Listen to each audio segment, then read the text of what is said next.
I think being a Red Rose, you know, you've definitely got that. You've got a responsibility to show up, not just turn up, you've got to show up in many ways.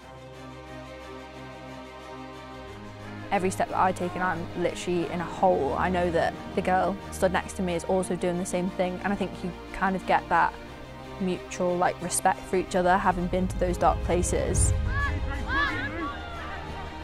That's how you want to look at your own teammates. You want to look at all of them and go, I'd rather have you on my team than against me. You know, there's new coaches, you've got Sunts leading the defence, obviously she's from a player point of view as well.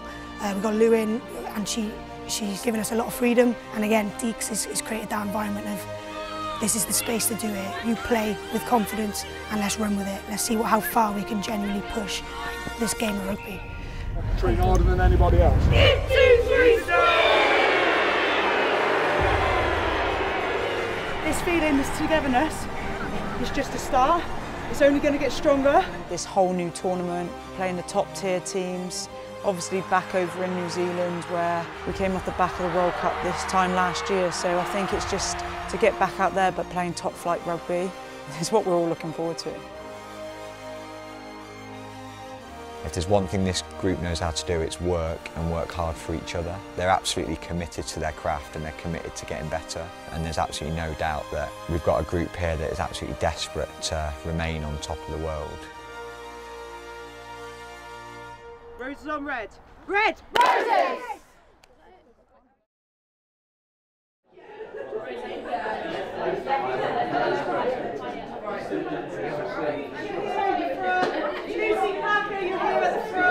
Welcome back to those kind of returning to Red Rose environment, and welcome to all the new faces in the room as well. So looking forward to kind of getting started this week on the journey.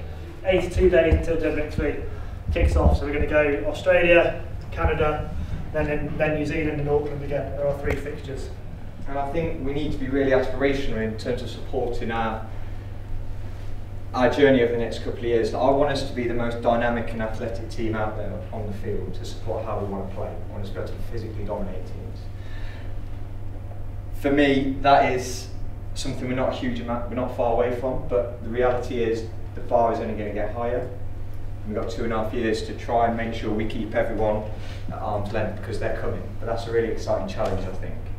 So this is the big focus for us moving forward, is how can we both as individuals, as subgroups, as big groups, as playing groups, as a whole programme, take ourselves forward to take a step forward into WXV. WXV gives us an opportunity to see where we are. You know, we've got 2 years for the next World Cup, and yeah, it's the start of the journey for us. It will tell us where we're at, you know, playing against the top teams in the world, and then we can go away and see what we need to work on, what we need to improve on.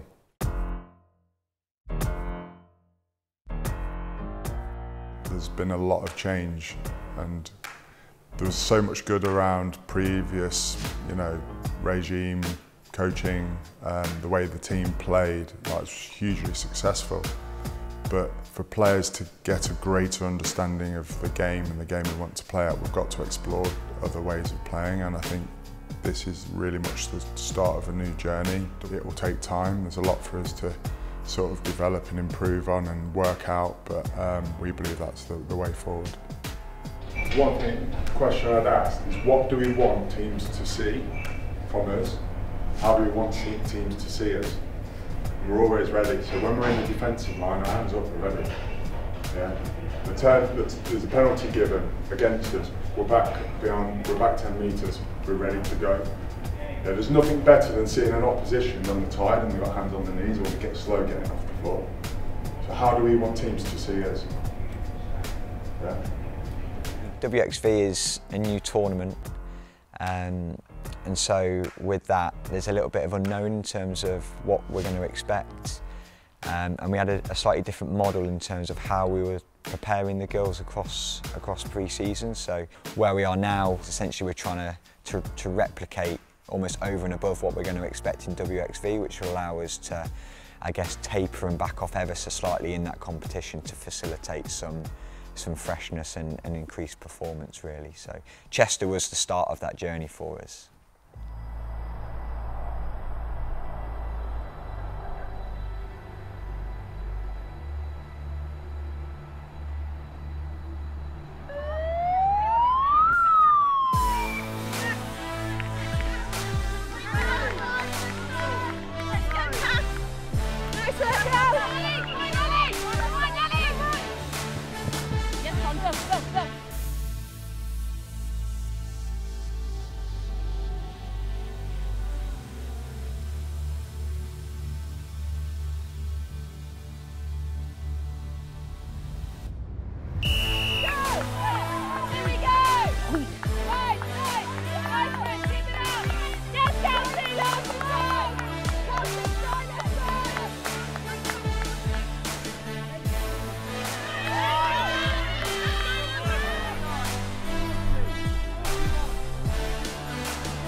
I don't think players really truly understand what they're capable of and how far their bodies can go if the mind lets them. So, you know, the mind is just like any muscle. The more you progressively train it and expose it to challenging circumstances, it will adapt. So, you know, if we're asking them to be able to execute in uncomfortable scenarios in the most intense and pressurised environments under the most challenging conditions, i.e. fatigue, you know, against a New Zealand or a Canada, then we've got to make sure that we're exposing them to that and they've got real confidence in their preparation, that they've felt that feeling before. That session is down here. From there, everything is up. The work rate, the commitment, the way players went around their business, yeah, it's phenomenal. I said at the start of the session, get used to being comfortable, uncomfortable, and right now I feel uncomfortable with how I feel, but I'm going to get used to it, and I know every single one of you here are going to do the same. Great shift today. Right, we're going to do roses on red, and we clap, yeah? Roses on red, red! Roses! Nice. Awesome. Yes, we do. We bring Portugal to us. Look at it. Penigal.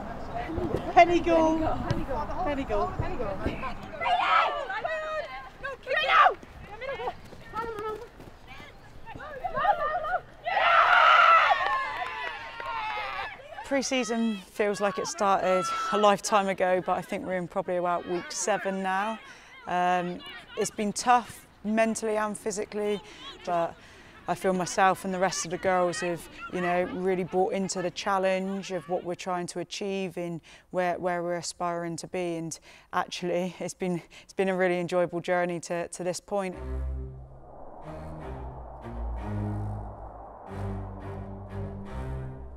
So I think the attitude and how you define the players within the squad is, for me, they're born winners, competitors. They want to put that big shot on, or that line break down the wing, but they want to do it, be the best they can be, but also bring the team with them. I don't think there's one player here that is for themselves. Everything is about Red Rose and how we can be the best as a group. We check and challenge each other, we ask questions of each other, we want to learn, we want to know more, we question the coaches, not because, you know, we think they're doing it wrong, it's because we want to be the best. And, you know, we want to showcase that in every game we play in, and every training session we talk about that brutality and hunt, that's that bit about it and that mindset. Like, to be the best, you've got to train the best, and you've got to make sure that you do things to make you better all the time. Hit, 2, 3, squeeze! And now! Nice.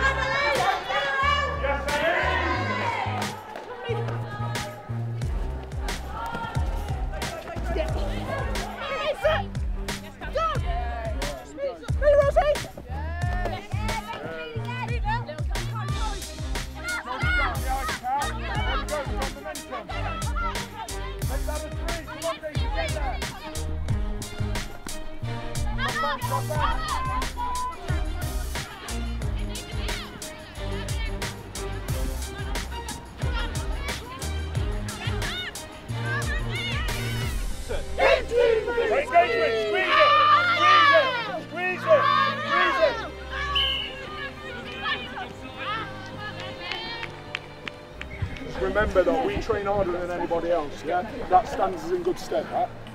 Yeah, train harder than anybody else. No team's going to train the way we train. Yeah, we go at each other f***ing hard every session. Yeah, awesome effort today. The intent, the way we carry, the way we go at each other, and the way we go about our business is unreal. Roses on red. Red! Roses! I think when I say nobody trains harder than this squad, and Deke say it as well, it's the way we go at each other. When we put tackles in, it's not, oh, it's your mate, we've got to go a bit lighter. It's your opposition. It's your place in the shirt. And, you know, we go hard at each other. And I've not quite ever had it like that at training before, but it's something that everyone is fully buying into, and, you know, they know their outcome that they want. Let's go, let's go, let's go. Get inside, push. Every team would say they work hard, but I know our players work extremely hard. You know, our training is super intense, physical, and the players turn up every session and put in like 100% every time. Let's go, push. Again, start fast, let's go. Was it on you? 2, 3, 4. Sessions like that out there today, it makes the difference between us and any other nation. Yeah? When we talk about bonding and courage, that was what that session's all about. Great work.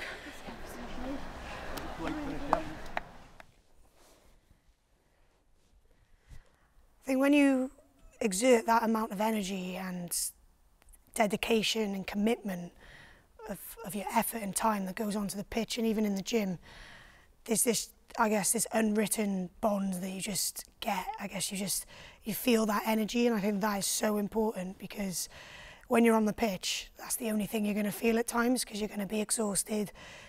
You've got one focus, and this is winning the game.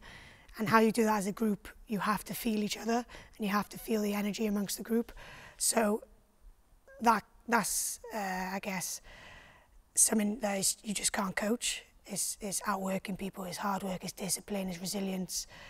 All of that will bond the group together naturally, and you go, yeah, these are the girls I want to hang around with. These are the girls I want to go battle with.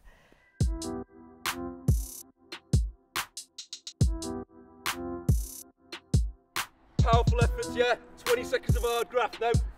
Let's go. That's me. Get up, mate. Get up, mate. Finish on it. Good. Get up, mate. I think coming from Sevens and obviously being co-captain there, got a natural ability to lead anyway. A lot of my leadership style is, you know, I want to lead from the front, but from my own actions. I don't necessarily need the armband with it. It's just how I play my game anyway. So I want to be the first at things. I always want to give 110% to whatever I'm doing, whether that's in a meeting or, you know, in an off-pace session, or that's going hell for leather in our battle zones as well. So that's always natural to me anyway. That tends to bring the group with you anyway naturally.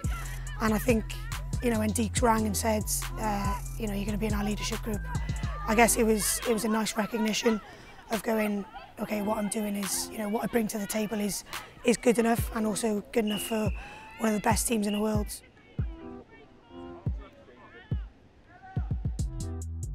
When I think of this team, Red Roses, I think winning, but also setting the bar for the rest of the world as well.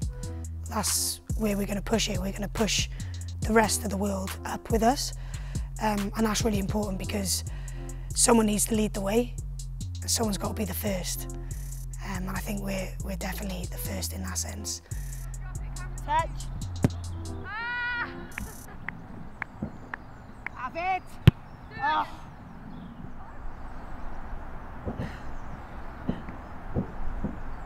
Stop it. I'm shy. I don't like to take myself too seriously. It's taken a while to get to that point, because I think I get misconstrued sometimes of maybe a bit too arrogant or very confident, but I think it's a case of I know what I bring to the table, and again, it's not going to be for everyone, but I'll bring it and I'll learn whether it's what people like or not, and I'll go from there as well, and I'll continue to learn in this game, but I'll also do it with a smile on my face by being my true authentic self as well.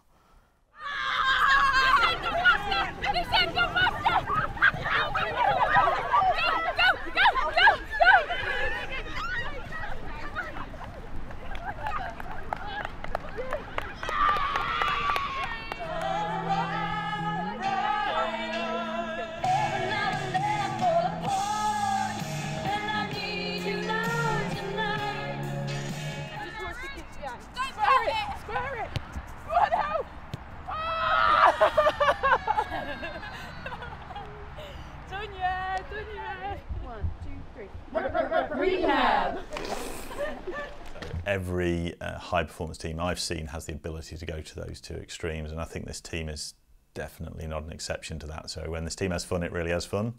It really enjoys its own company, and it's very easy for it to switch on to high performance and to seriousness.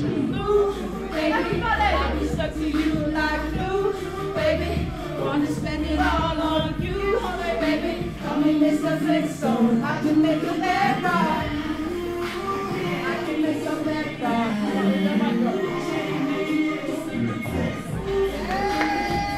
me, fun's important. I think being in a playful state allows us to learn more. So we have got into some pretty deep areas as a group in terms of our relationships, in terms of how we see the world, in terms of giving each other feedback, in terms of our preferences.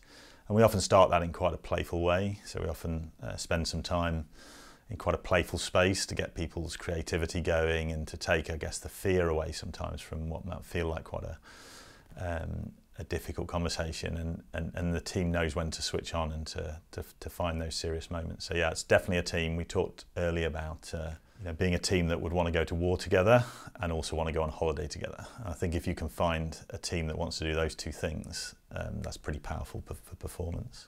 Okay, and then there's this idea of my why, our why. So, evidence would suggest that why is the most powerful piece. If you know why you're doing something, everything else becomes a lot easier. So if you have a real why, if you really understand why you're doing something, that becomes a lot easier in your life, and that's the same in a group. So I think when I understand your why as a teammate, I can really get to the essence of who you are and what's driving you, and to spend that time listening to each other is very emotional. So lots of people's why is based on adversity, some is based on hope, but to understand each other's why allows us to bond at a completely different level and to understand each other at a greater level. So my why was I just loved rugby. When I went there, I got to express myself, I got to just be me, and I was actually quite good at it, but never believed I was good at it. In that sense of belonging, and just, you win together, you lose together, but it's that putting your body on the line for one another, and I think that really resonates with me as a person. Being open and honest and vulnerable, is actually, you get more out of people around you, but all out of yourself, because you can only be true to yourself, and that's what I try to be on a daily basis. Now my why is my girls. I played rugby and I played rugby at the highest level, but they weren't interested in what I did in terms of rugby. And what really resonated with me is how they took to you girls. They were massively inspired by what you all achieved and continue to do, and just seeing the change in them, how they wanted to be like you and stuff like that. So they just seen rugby as a men's sport, but now they see it as a women's sport too. Like I say, yeah, they were massively inspired by that. That deeper purpose that we all know about each other, of our whys, will only ever bring us closer together. And when someone's putting their body on the line for you on the pitch tomorrow, you know why they're doing it now and what it means to them to be doing it. It's 5 to 9 on a Monday evening after a long day, but we're here together talking about this stuff, and this is what's going to make us different from any other nation. Not just beating shit into each other on the pitch, but actually really finding out the true one another.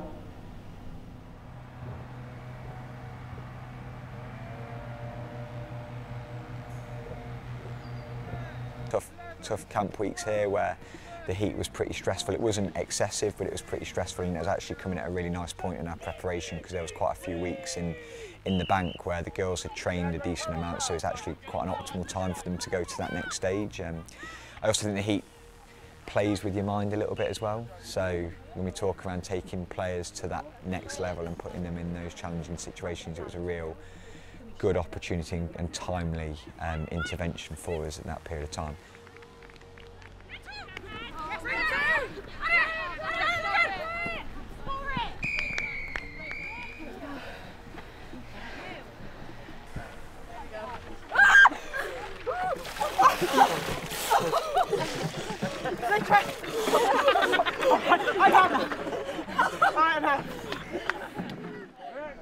Girls, really well done. Exciting. We will reap the benefits from this period of time. We always said from day one this will be the toughest period. Stick at it, look after yourself, apply yourself next week. We'll reap the benefits, no doubt about that. Okay, when you get to test week, it will feel like a dollar.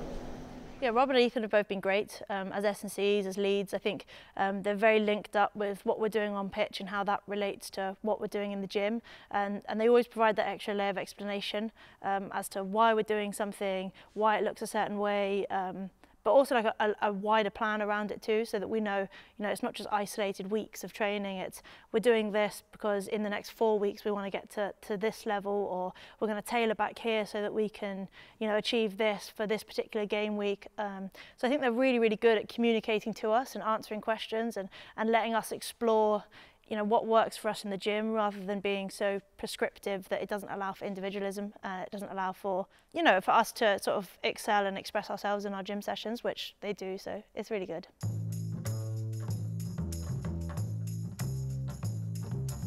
I think my relationship with gym has changed massively, and it's progressed massively over the last couple of years. I think before I used to see gym and rugby as two very distinct things, and I had to work incredibly hard at both. And I didn't necessarily see how, it's not that I didn't understand how one linked with the other, but I just felt like I needed to push myself to the max in both to get results. Whereas actually now what I see is that gym is like an enabler for me on the pitch.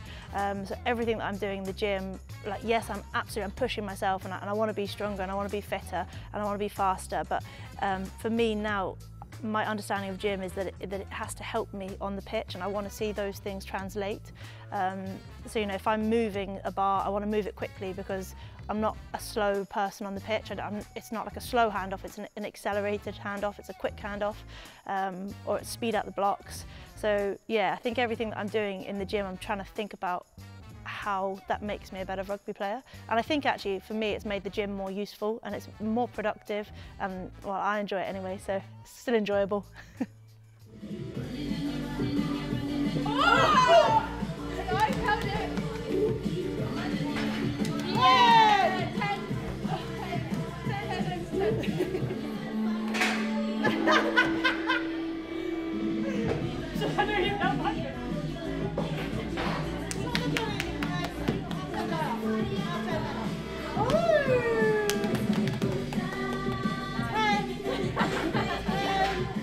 There's just loads of change at the moment. So we've obviously got new coaches in, which naturally come with their own sort of identity, their own opinions around how the game should be played, their own sort of philosophies around culture and on pitch and off pitch, and a combination of everything. So there's obviously that from a coaching and staff point of view, but also we've finished the World Cup cycle, and then that allows a space, I guess, for new faces and new players and new talent to come into the mix, which is, it's good. It's really good. I think you've got it creates competition for shirts and for places. It puts people on edge, perhaps, which is positive, and it's what you want in a competitive environment. But yeah, also just to see like the talent that we see in the Premiership. You've got players like at my own club. We've got Meryn Doige and Maisie Allen that have come in. Both have been outstanding, and you'd think that they'd been in England camps for ages, but yeah, just I guess the way that they've settled in and the new players have come in, they almost don't feel like new players anymore. So I guess this is just now what the squad is. Her dedication shines through both on and off the pitch. So Maisie, now your opportunity to live up to your status as the best export the village has ever had. Your family is so proud of you, and your granddad will be with you every step of the way. I can't wait to see you take the field tomorrow, so welcome to the Red Roses.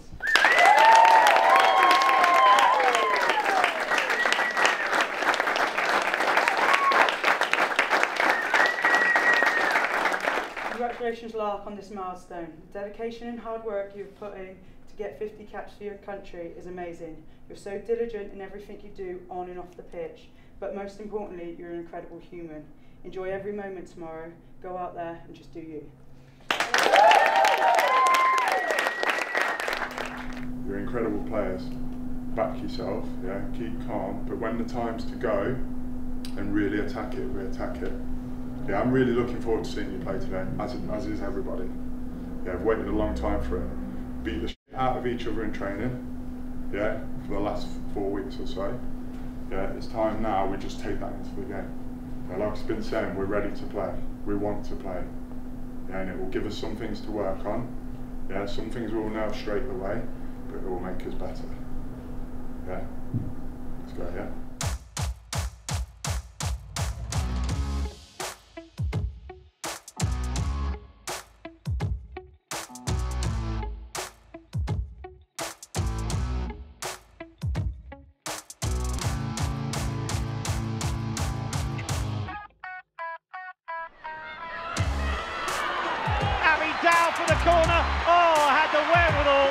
So Helena Rowland can with Byrne. It's going to be 2-3 and finished by 1. Mackenzie Carson. And then it's Kildunn. Still going Kildunn. Ellie Kildunn. A sensational score.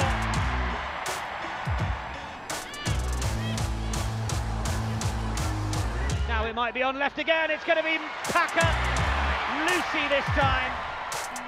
And Connie Powell is in the hole, has support on the shoulder from Ellie Kildunn, who's going to step back in field once more. Oh, Ellie Kildunn! He's going to put it on the floor. Oh, it sits up beautifully for Rosie Gallagher, who then finds Helena Rowland. And on the outside is Claudia McDonald. Oh, McDonald, is she able to stay in field? Helena Rowland with the score. And now she dots it down.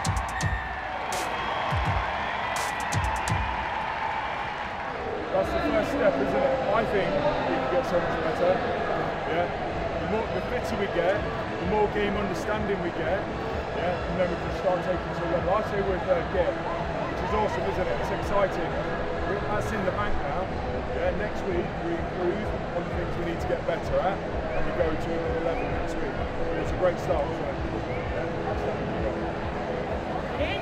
Rose on red! Red! Roses! So we want to introduce the kind of Courage Bond Lead Award moving forward. It'll be recognised for a player, potentially a group of players after each test match that have really kind of showed in some way those values leading into and into the test match. Well, I think the values Courage Bond Lead probably slightly different for each individual, but we've spent a lot of time working on those values, what they mean to each other, you know, each other's why.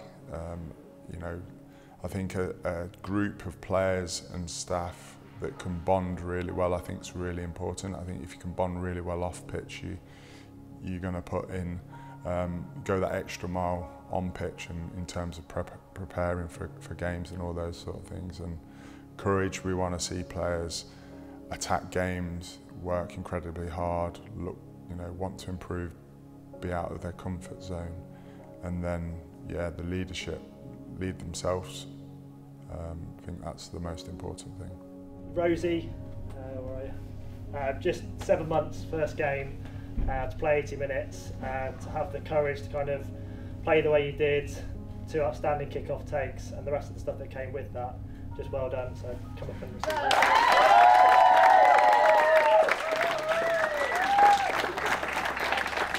I think for me, like, missing out on Six Nations was a real disappointing part of my career. Obviously I'd had the highs and lows with the meningitis and the ankle, but things happen in rugby, and for me it was just about now then focusing on myself and getting myself back so that I could then get on tour hopefully to WXV, as that was the next big thing. In the moment you're obviously gutted, but it's one of those things where you just have to take it on the chin and work hard and get back stronger.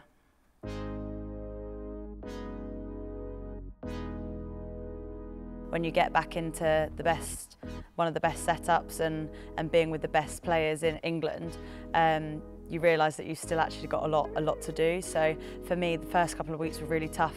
5 weeks in, I'm actually feeling like I'm back to being like the rugby player that I was before. So it's really exciting.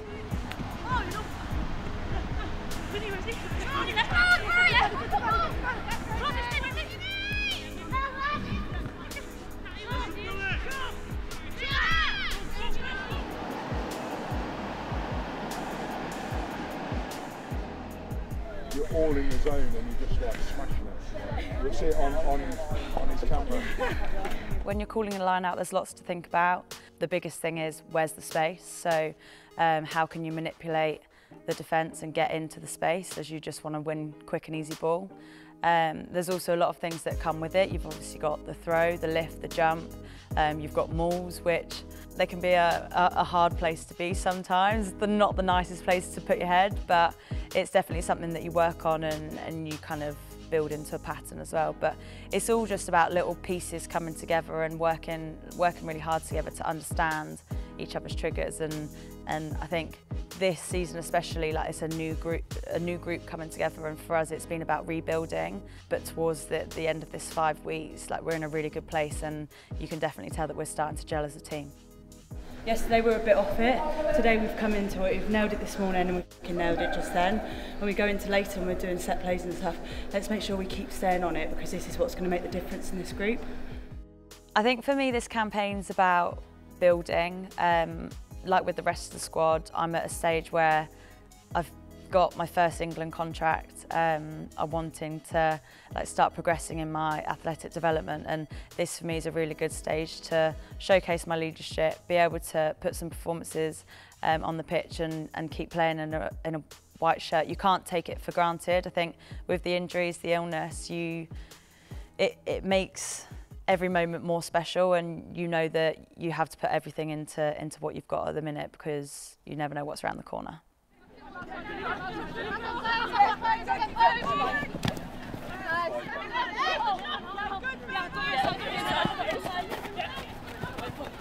don't need to be too wide.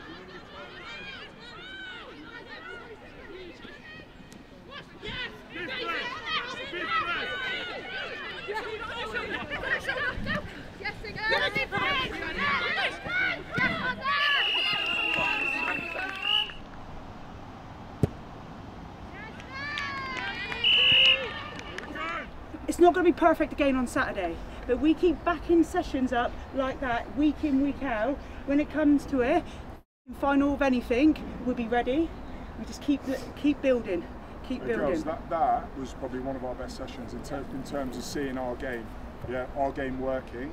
Yeah, every scenario block that we had in there, we're achieving outcomes because our game understanding is getting there. Yeah, let's make sure we're taking that to the game.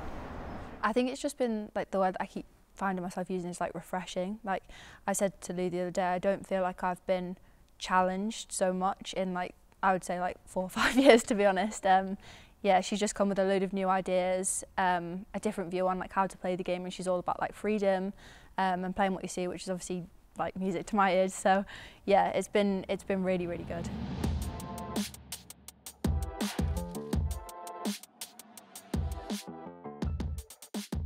Definitely going into the Six Nations, I just felt underprepared.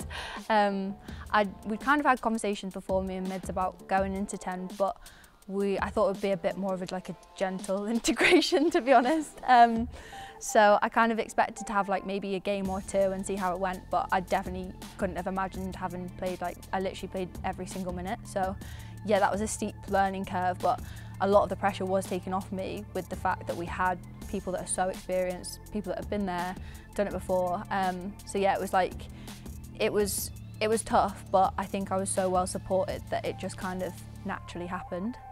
I would say one of my best assets as being a 10 would be vision. I think the key to being a really good 10 is obviously vision and understanding people, and the way that I see the game, I kind of might see something that someone else might not, and I think because we've got such an incredible team, it gives you the confidence to go for something. I think it's funny because when you meet me, you probably think I'm a bit more structured and I like routine and stuff like that, but then when I'm on the pitch, I'm the complete opposite. So I'm a bit more maverick, which I don't think people would expect.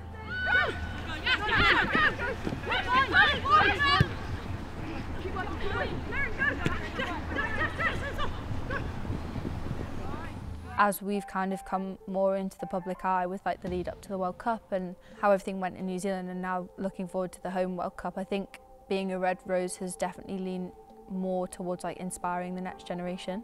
I didn't really realise until post New Zealand how many messages from young girls that are into rugby, and that's obviously so different from when I was growing up. It was obviously on and we could see them, but it wasn't on daytime TV, it wasn't on the big channels like BBC and Freeview.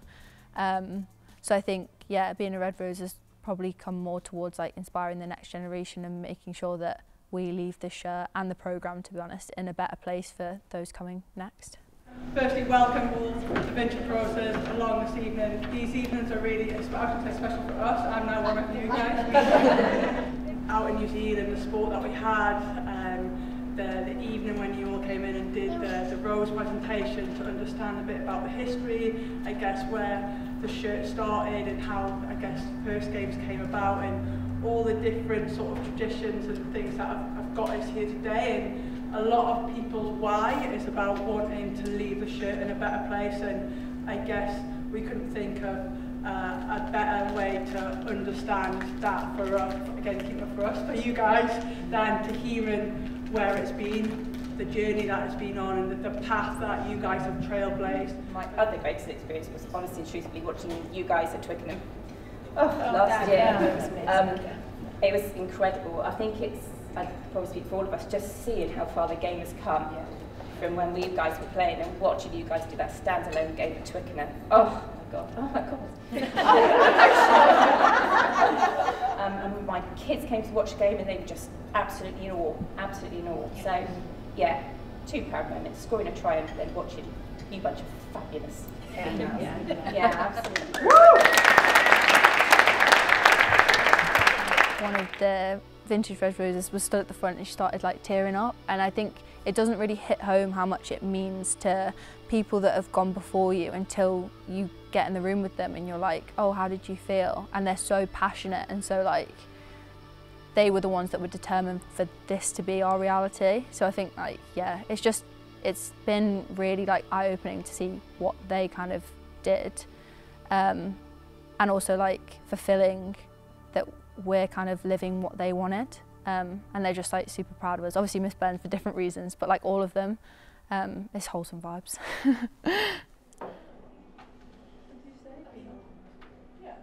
With a move to Saracens in the summer this year, no better place for her to receive her first Red Roses cap than at home. Your determination to constantly turn up and better yourself is incredible, and we're really excited to see what you can do in a white shirt. So go out there tomorrow, shine bright, and welcome to the Red Roses.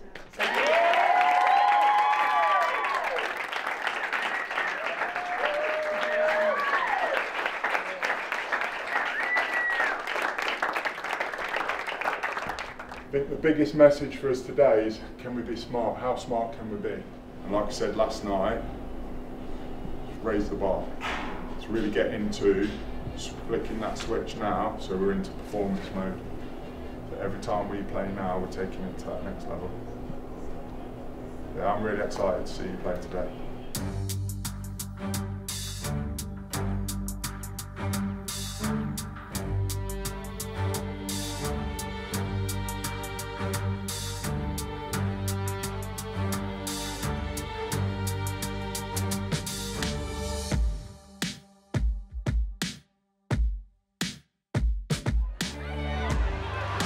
Good take at the back. This is England rumbling their way forwards, looking to get over that line, which they do, and the ball down.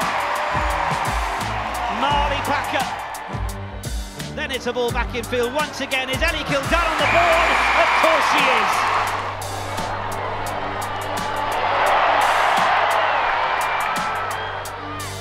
Under the shadow of the post, Bottoman arriving late. Hunt then for Muir, who will cross over. A bit more depth for Amber Reid to step through. And then Jones, and is it going to open up for Meg Jones? She'll find the pass, and it will be Jeff Breach who gets a score. Like I say, there's a lot of positive things in there. To be fair, it's the beat it. Yeah, frustrating game, we're only going to get better though.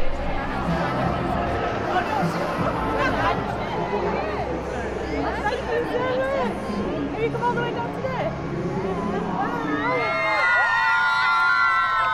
Can you please sign my shoe? Can you please sign my shoe?